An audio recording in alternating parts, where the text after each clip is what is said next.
Ассалаумағалейкум туғандар, қандайсыздар? Назарыңыздарда қайрадан эле базары жоқ каналы. Бүгін 17 январь 2023 жыл мен Бишкек шаарынын түштүк тарабы Ак Ордо конушунда жүрөм туғандар. Ушул жерден бери сатылуучу үй бар экен, ошол жөнүндө сиздерге маалымат берейин дегем. Азыр мен турган жер туғандар Долонби көчөсү, Барпалыклов көчөсүнөн кийинки көчө болуп калат. Бул Барпалыклов көчөсү туғандар, ар жагы Ак Өргө. Сиздер ушул Барпалыклов менен Акынбаевга кесилишине келсеңиздер, Барпалыклов Акынбаев бир аз оңго буруп туруп, бул Долонби менен чыгып, анан могу көчө туғандар Насият көчөсү. Ушул Насият көчөсүнө кирсеңиздер, сатылуучу үйүбүз оң тарапта жайгашкан. Же болбосо ар жактан Такай би менен деле келсеңиздер болот туғандар. Азыр үйгө жетип адресин деле айтам.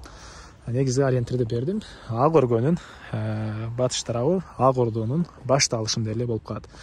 Природный газдар келген туғандар, маршруткалар бул жактан да келет. Бул чоң көчөнүн бери жактан да кирсеңиздер болот. Же ылдый жактан Акынбаев менен да кирсеңиздер болот.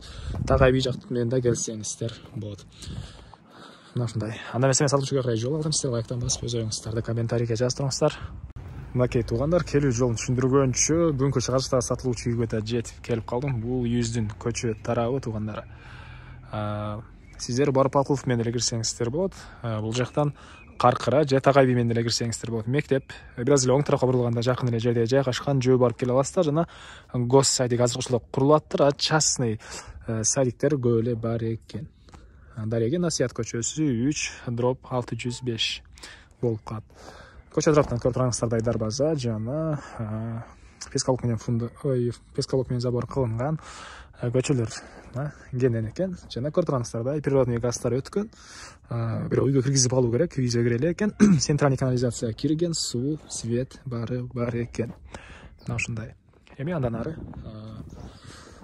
коробусуна кирип калган маалыматты берейин. Бул Ак Ордо Насият көчөсү туғандар, шаардын Ленин районуна караштуу болуп калат. Шаарга карай туғандар. Бул мынакей коробусунун көрүнүшү. Жердин аянты 5 соток, документтер боюнча бардык документтери жайында. Ким алам десе эле, ошол учурда эле өткөрүп беребиз, эч кандай проблема жок деген оюн айтты үй ээси.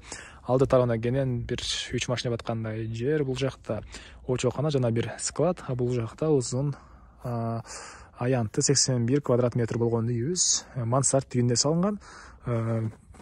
Биринчи этаж бүткөн, мансард жагы азырынча толук бүтө элек туғандар. Стенасы бышпаган кирпич, жана бул жакта бир аз бош жер. Калсаңыздар жер жемиш, калсаңыздар мынакей азыркы учурда мөмө кирген жаш черешня, шабдалы жана башка бактары деле бар экен. Бул жака үйдүн тышкы ажаткана, дагы моундай бош жерлер, негизинен дагы хозпостройкаларды узундан кылып, бул жерге чоң навес кылсаңыздар деле болгодай. Деп эле фантазиямды айтып бердим, кээ тажап кетет ушундай сөздөрдөн. Бирок эми видео болгондон кийин айтыш керек тугандар. Эми үй жөнүндө айттык, 81 квадрат метр, тышкы тарафынан утеплять этилген, стенасы бышпаган кирпич.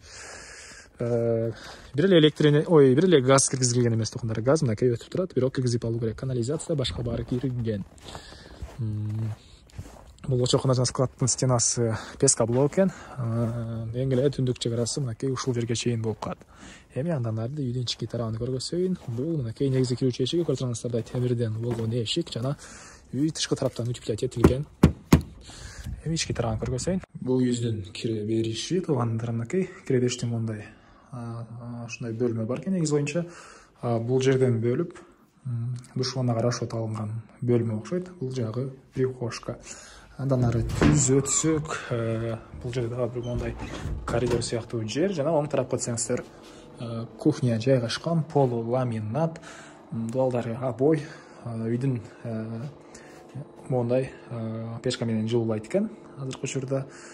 Анан чыгыштарынан чоң пластик терезе орнотулган, жана бул жакта кухонный мебелдер, ички тараптан раковина орнотулуп, суу чыгарылган, электрический плита.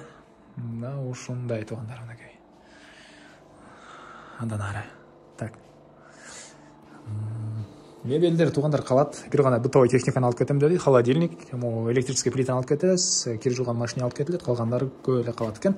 Жана түз эле өтсөк, прихожкадан бул жерде чоң зал. Мынакей. Бул жерде зал тугандар. Түштүк тарабынан терезе орнотулган. Дуалдар шпаклевка, гипсокартон жана мынакей көрүп тургансыздардай мебелдер бар. Үй жылуу экен, тышкы тараптан утеплять этилген. Андан ары Бул жакта бир спальный бөлмө. Бизде мындай мебелдер. Спальный бөлмө. Түштүк тарабынан терезе орнотулган. Мен кайрылы үйдүн короосундамын. Туугандар, бул жакта отопление котел үчүн бөлмө. Жана бул жакта очоккана склад. Бул жакта очогу бар экен, стяжка куюлган, жакшынакай эле бөлмө.